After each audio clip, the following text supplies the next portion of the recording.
Perkembangan teknologi telah membawa perubahan yang signifikan dalam kehidupan manusia, termasuk kehidupan bergereja. Gereja yang dulunya melakukan pelayanannya dengan interaksi tatap muka, menggunakan Alkitab cetak, administrasi manual, tetapi dalam 2 dekade terakhir ini, gereja mulai mengalami transformasi digital dalam proses pelayanannya. Transformasi ini dipercepat dengan adanya COVID-19 yang membuat gereja harus mengadopsi solusi digital untuk mempertahankan pelayanan. Apa yang awalnya menjadi langkah darurat kemudian berkembang menjadi norma baru dalam kehidupan bergereja. Gereja-gereja mulai menggunakan berbagai teknologi digital untuk proses pelayanannya, mulai dari live streaming untuk ibadah minggu dan juga platform media sosial untuk komunikasi dengan jemaat. Oke teman-teman, untuk mengetahui lebih lanjut tentang permasalahan ini, kita akan bertanya-tanya sedikit dengan jemaat yang ada. Ikuti terus ya. Halo Kak, Mengsi. Oh iya, bagaimana? Boleh kenalan, Kakak namanya siapa? Nama saya Asputri. Oh Kak Asputri, salam kenal, nama saya Mengsi. Oh, Max. Oke. Ayo Kak, kami boleh bertanya sedikit, Kakak tuh lebih suka ibadah online atau onsite? Ibadah onsite. Oh onsite. Kalau begitu, apa perbedaan pengalaman iman yang Kakak dapat dari ibadah onsite ataupun online? Kalau untuk pengalaman onsite sama pengalaman ibadah online itu bagi saya cukup jauh ya. Ya walaupun sama-sama beribadah gitu, cuman lebih ke feel-nya saja sih, perasaannya gitu kan. Kalau ibadah onsite itu kan lebih close ya, lebih dekat gitu kan, bisa bersekutu dengan orang-orang secara langsung gitu kan. Tapi kalau ibadah online gimana ya? Ya enak juga sih kalau di dalam kos. Cuman ya agak miss sih gitu untuk ibadah dengan yang lain gitu. Kadang-kadang kalau misalnya ibadah online itu justru lebih sering lupa waktu ibadah gitu. Jadi memang lebih enak ibadah onsite. Menurut Kakak, apa saja kesulitan atau tantangan yang Kakak hadapi dalam mengikuti ibadah onsite ataupun online? Dan bagaimana Kakak mengatasi tantangan?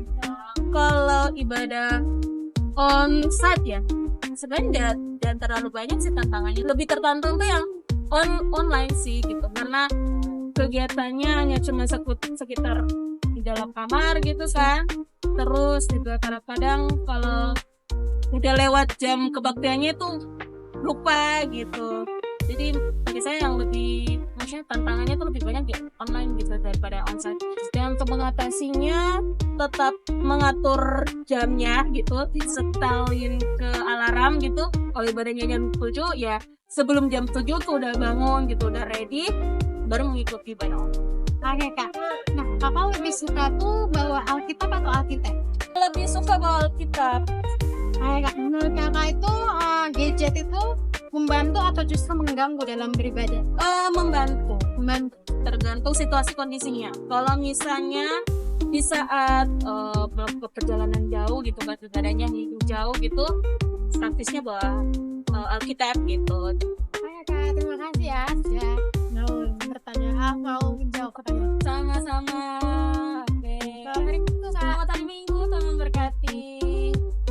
Oke teman-teman, nah tadi kan kita sudah bertanya-tanya di narasumber yang satu, Kak Asput.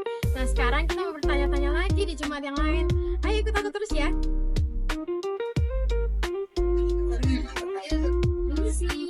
Halo Kak. Oh, boleh kenalan?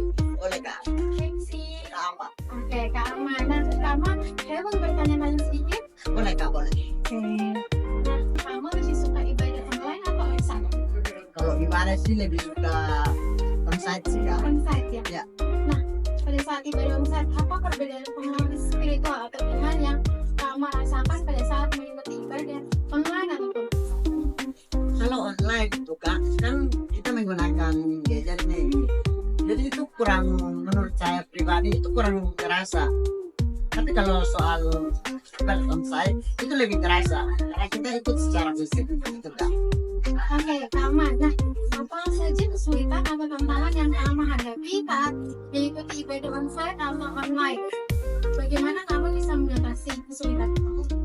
Kalau secara online Kak, mungkin kalau kita kan ikut lewat HP nih, mungkin kita masih bisa bergerak buat segala sesuatu kesibukan gitu, atau mungkin internet kurang baik. Terus secara onsite itu lebih lebih nyaman, tapi gangguannya itu mungkin kita lebih risih melihat orang lain gerak-gerik. Nah, menurut kamu lebih gampang sama membawa alkitab atau alkitab? Kalau soal lebih gampang, itu lebih gampang. Tapi kalau soal nyaman atau tidaknya, lebih suka alkitab. Oke, jadi kamu lebih suka alkitab ya.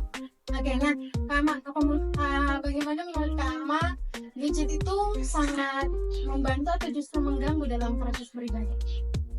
Kalau dalam proses ibadat itu cukup mengganggu, Kak, karena bisa mengalihkan fokus kita secara spiritual. Contohnya saat kita mendengar khotbah, jadi HP bunyi atau kita bosan, bisa kita mengalihkan perhatian ke sini. Itu cukup mengganggu menurut saya. Tapi kalau soal hidup secara sosial, pasti kita bisa. Oke, nah mungkin Karama ada saran bagi anak-anak Kristen di luar sana untuk bagaimana bisa menggunakan teknologi dengan bijak.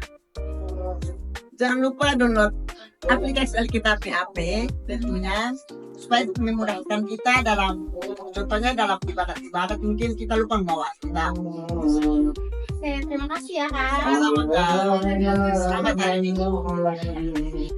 Oke teman-teman, nah dari hasil wawancara tadi mungkin kita bisa ambil kesimpulan kalau teknologi itu memang sangat berguna dan bermanfaat bagi kehidupan kita dalam bergereja. Nah, akan tetapi kita sebagai umat Kristen, kita harus bijak dalam menggunakan teknologi itu untuk kehidupan kita. Bye-bye!